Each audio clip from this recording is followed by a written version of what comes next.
We're gonna look at some film photos versus some digital photos. They were done at the same shoot, the same day, the same time. Really what we're gonna look at more is the characteristics of the language of film versus digital and how one style might work better for you.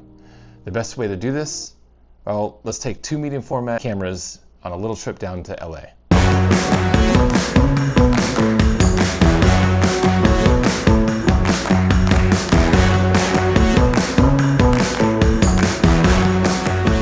My good buddy Dave and I had some weekend plans in Santa Monica, so we packed our gear and hit the road. Before our afternoon commitments, I planned a photo shoot at a really awesome venue that had a pool with LA mansion vibes, and I had a vision to execute. Before going further into the camera description, let's really define what medium format is. Format describes the size of the recording medium, and a medium format is anything that's larger than 35 millimeter but less than 4x5, and 4x5 is referring to 4x5 inches. The cameras I brought with the shoot are medium format, right? And they're both very serious heavy hitters, with one difference between the two of them, and that is one shoots film and one shoots digital. The Pentax 6.7 was one of the most iconic film cameras to hit the market, used for portrait and fashion photography from legends like Helmut Newton, Peter Lindbergh. Mario Testino once used it for a photo shoot with Princess Diana. The Hasselblad X2D 100C is the brand's flagship, or one of their flagship and current offered cameras. It is a third generation, improving upon previous variants, now with a 100 megapixel backside illuminated CMOS sensor that sees in 16-bit color. It's got in-body image stabilization and all kinds of other bells and whistles. Needless to say, it is beautifully made and it is a beautiful camera. One of the key differences between digital and film with medium format cameras is the shooting experience. And what I mean by that is shooting film feels different, and it really slows you down to be much more intentional. You don't have an EVF or a back of a screen to give you instant feedback. And the Pentax 6.7, because of that film size, only gives you 10 frames on a 120 roll, and if you can find 220, you're only gonna get 20 frames. So after that, you've got to reload, which also isn't that fast.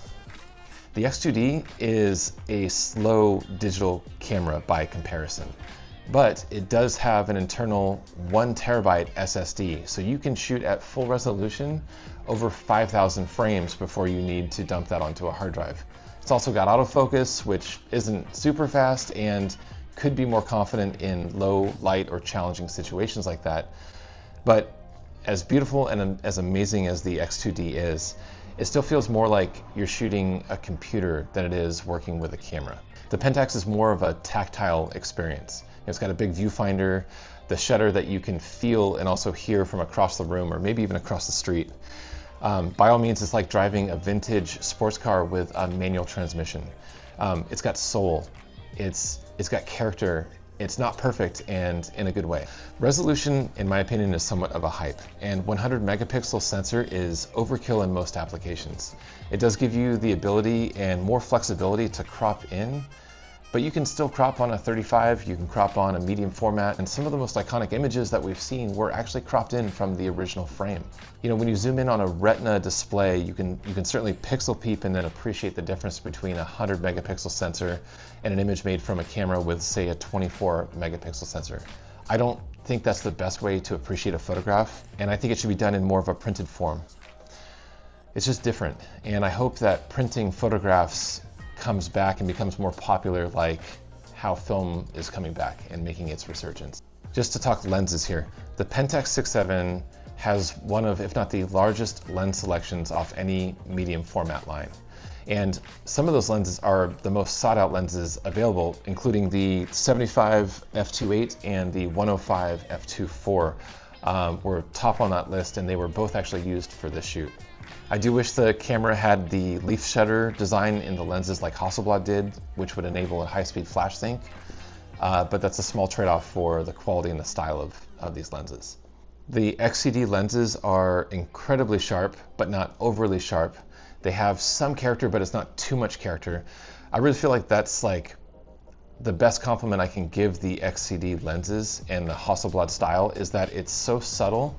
It's like perfectly subtle in the sense that it's really hard to put your finger on it, but it does have a beautiful rendering to it. And f2.5, the depth of field doesn't translate directly to the Pentax 6.7 simply because the Hasselblad sensor is more like a 6.45. It's not quite medium format in that three-dimensionality character that you get with a 6x6 or 6x7 camera. So when you think of f-stop and depth of field, the 2.5 isn't as dramatic as a 2.5 that you would get on a Pentax. It's the exact opposite of working with a digital EVF that has that computer-like feel. I think that's a large part to the fact that I'm mostly a Leica rangefinder shooter. I was expecting to like the results from the X2D more than the Pentax. I mean, by show of numbers, the X2D outperforms it in every way, but I don't, and that wasn't the case. I think the X2D would come in handy, especially for a shoot that required really large deliverables. But from a user standpoint, with the X2D, I fought with that camera. Like I said, it was more like a computer, and it wasn't as natural and analog as I get, to be literal with working with this camera. The Pentax shots absolutely blew me away.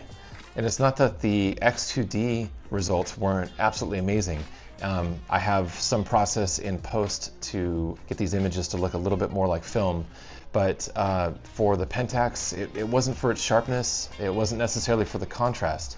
Although I shot this entire shoot using HP5 and I pushed it one stop to get a little extra punch. It's really just the Pentax has more of a pleasing feel and character to it. The focus fall off, the bokeh is absolutely beautiful. It's a bit more artistic, and which is something I seek out for my style, my signature. If I had a choice between picking those two cameras, it would definitely be the Pentax all day long.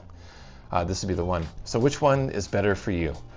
And I think if you value speed, if you're looking for flexibility and resolution, the X2D is a perfect match. It is an absolutely wonderful and beautiful camera.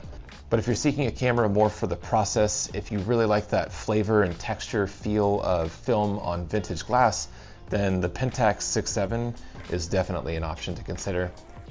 Honestly, maybe there's room in the camera bag if the budget would allow for both. That's it for today, guys. Thanks for watching.